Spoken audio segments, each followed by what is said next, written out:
I'm in the middle. I've rightfully timed it all right, and I decided to go live. And then started cooking my tea. So my chips and mushy peas and my bloody fish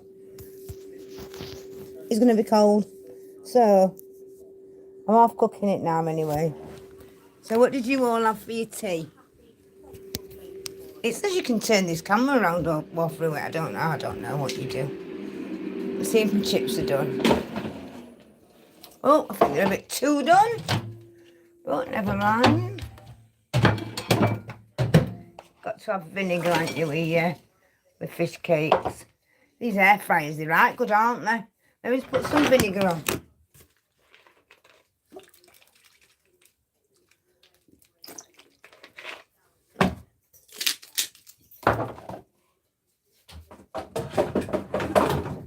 Oh, that's bleeding salt now.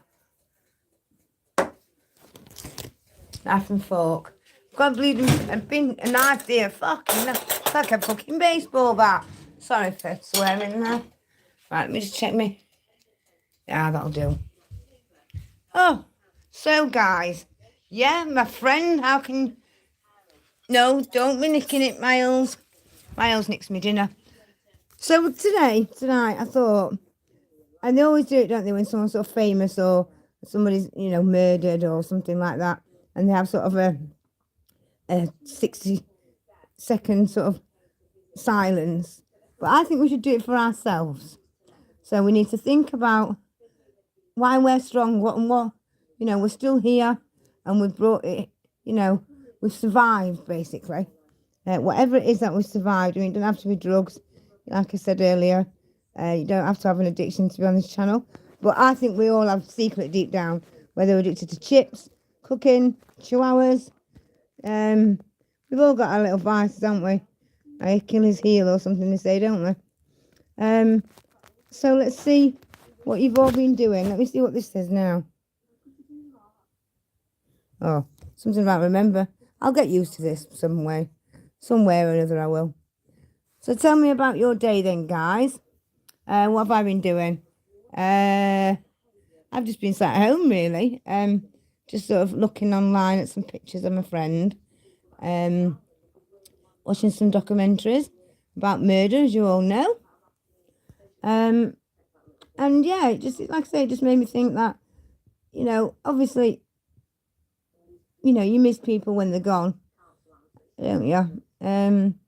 But it's the part of, sometimes when you go through something and it's quite traumatic, you leave a piece of yourself there, don't you?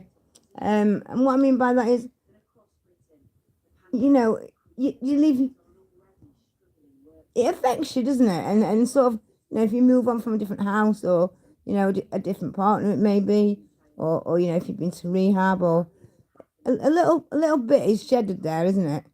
I think so anyway. Your mark's sort of left there. And I also think that we all sort of meet for a reason. And you don't always know it at the time, but there's always a reason why two people meet, or or a group of people meet, or there's a reason, like there's a reason I started this channel. There's a reason you've subscribed to me. There's a reason you're sat watching me now. I mean, it might not be clear right this second, right this moment, but it will become clear, further down the line, further down the road in your life. And everybody does. Everything happens for a reason.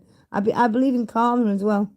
I mean, I although I haven't sort of done half the things like what I watch, the documentaries, and people kill the children, don't they? Abuse the children and, neglect and all this and that. I believe that I'm ill at such a young age. I mean, I'm 42 this year, I think of what. I don't know, I was born in 1981. It's still really quite a young age to sort of, be pegging it, isn't it? And I believe it's my karma. I believe it's because of what I've done to my children. And like I said, I've not done anything, like illegal, to my kids. But effectively, I broke my family up. And I believe I should have stayed sort of unhappy in that life with their dad, well, the youngest one's dad, for the sake of them. And I do believe that. I do believe it's karma. But it is what it is, isn't it?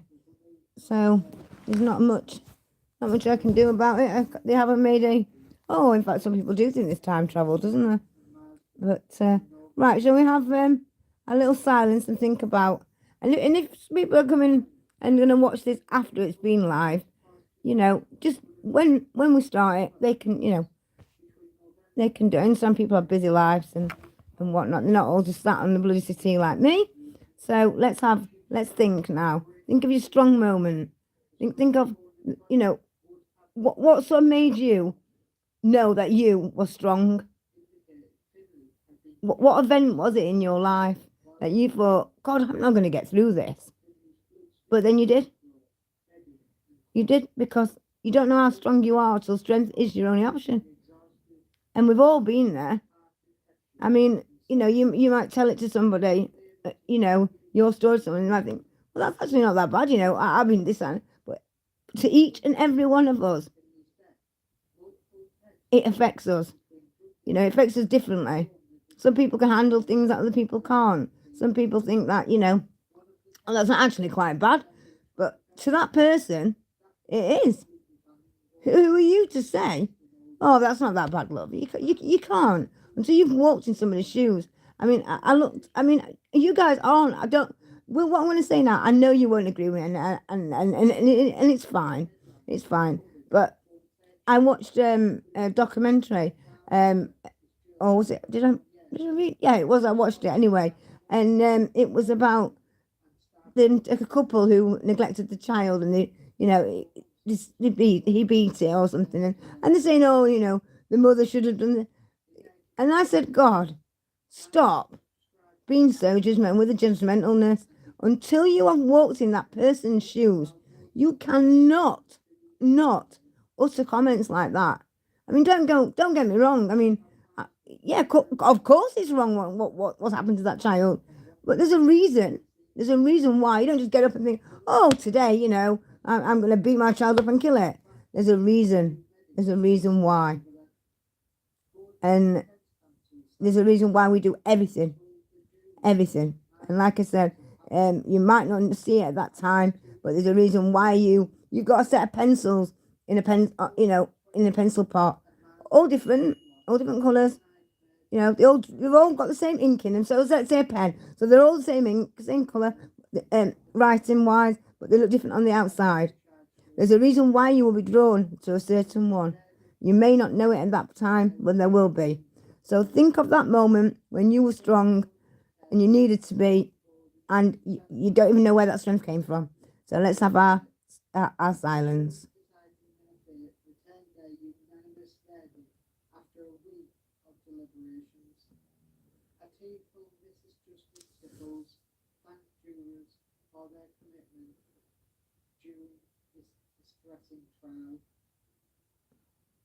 Billy Bowden died in what should have been the safest place in the world for him, his own home.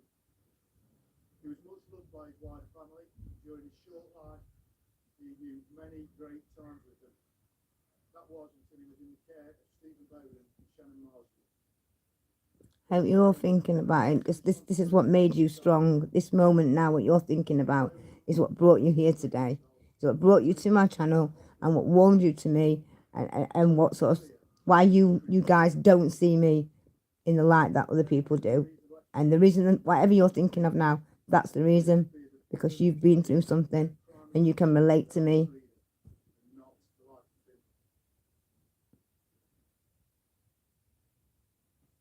Right, guys, so whatever it is that you thought of, I hope I didn't sort of upset anybody by making you, well, I didn't make you, did I?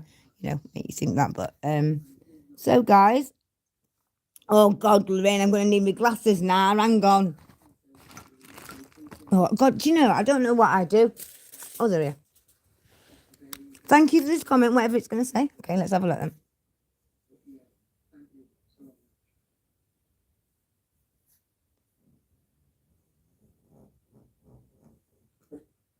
Well, you know, now you can have, I used to have my lips done, but you can have your teeth done now on the NHS, you know.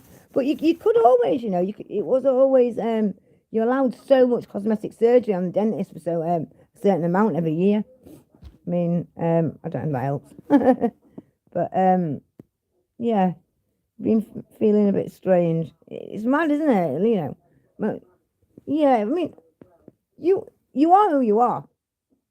You know, I mean, I've got obviously fake boobs and stuff, but I'll be honest. Although I was in the sex industry, I sort of never did it because of my job. I did it because me personally, I didn't feel like a woman. And you know, it doesn't matter how many men say it. You say, "Oh, you look lovely." No, it doesn't matter. It's how I felt. I felt like a man all my life. But with all the Botox and stuff, I mean, I suppose it's nice to have sort of have that, you know, endless bits of money to sort of stop the aging. But you age in here, in your mind, and you don't want to slow it down. You know, each line that people are covering up, it's a survival line. That's what it is.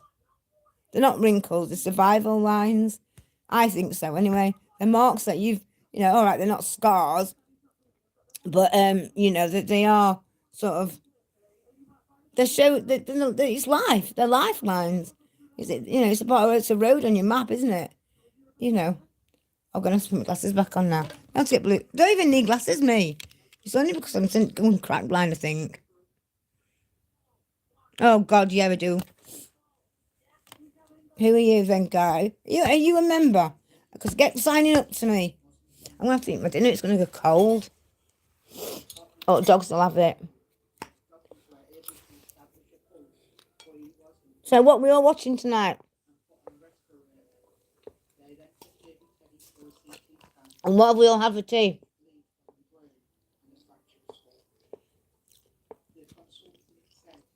I've just had something really quick because I realised the time and thought, oh shit. Let me show you Miles. Look. Can you see Miles? Where are you? Oh, bloody hell, Miles. What's going on? I'm doing speeding camera. Why are we right back here at me? Come here, man. Right, how do you do this? Because it says you can turn the camera around. Right, so what? Oh, you can. So, hi, Miles. There's our Elvis. Are you going to say hello, Elvis? It's bloody weird, Elvis. I used to have a TV, so I've still got a TV, so obviously. And he used to go and sit on the shelf. But I've got something on there now, so he can't. And today I've got a little table. You can't see it, but I've just got a little table down there. It was sat on that earlier. I thought, oh my God, my dog's weird. And it sits on furniture. And not comfy furniture either. But I love him to bits. But we all have favourites, don't we, when we've got kids? Miles is my favourite. I've got to be honest. I think it's because I got him first. You know. We all have favourites, don't we? You know, it's like that question, isn't it? I asked somebody once, and people are like, "Oh my God, have you just said that?" But you got 2 children, like I've got 2, and I can remember someone asking me, and then I went on to ask somebody else as well. Now, you've got to answer it. You can't say both. You've got to pick one. It's like, you know, you're going over a cliff, and who can you save? One or the other? Which one would you save? And in me, it would be Miles. Yeah, it would be. Definitely. So, guys, I'm gonna hop up. I probably will hop back on. I've just got to feed my doggies because they've got the same dinner as me. They have the biscuits, but bloody Elvis is a big fat barrel and he's on his bloody diet. Not that you can tell. But never mind. At least they're well fed and looked after, aren't they? No one can slag me off for that. That only thing nobody can slag me off for. Right, guys. Love you. Bye.